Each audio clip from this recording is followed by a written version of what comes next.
Do you think a reason why people are less likely to jump into that ocean with you is for the fact that comfortability with a 9 to 5 is a lot better than taking 9 to 5 and investing in it in yourself? The second question I got for you is you learned a lot from the Native American community. What were some of the things that changed you to do what you're about to do now? Because you're leaving corporate America pretty soon. You I'm know, hoping. let's call it what it is. So, what was those things, and what do you think made that shift, and why are people so complicit in their way of thinking and not willing to jump like you did into their own passion? You were really shaking your head on the first question. I love that question. I just think it's natural for us to avoid risk. I think it's innate in human nature to stick with a routine, be comfortable, and not try and go out of the, push the envelope. I don't think it's natural for people to want to risk when they're comfortable. And if you don't have a support system or not or knowledge, we're coming out here. We own chickens in California. We grew vegetables. So we kind of did that in a small way in California.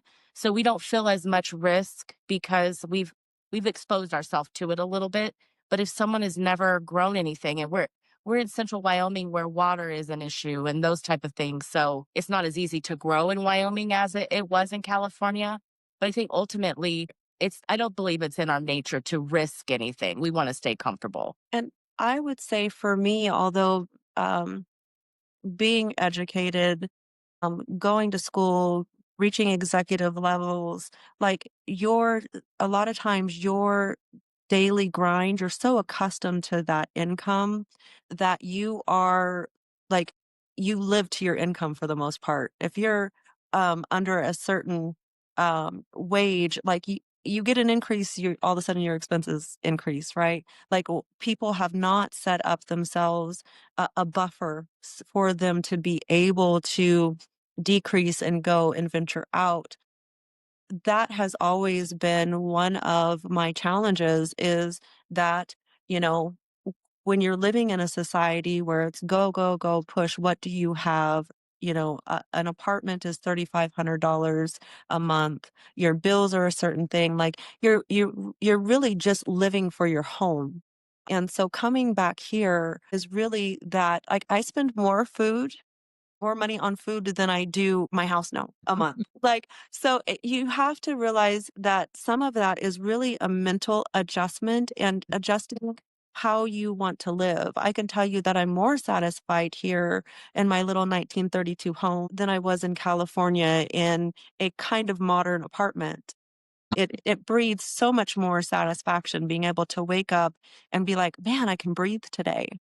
The other thing for me is that because I'm a home cook and because I've been cooking since I was little and not professionally trained, there was a bit of imposter syndrome. I have had people for 20, 30, now almost 30 years now. You're dating yourself. I'm dating myself.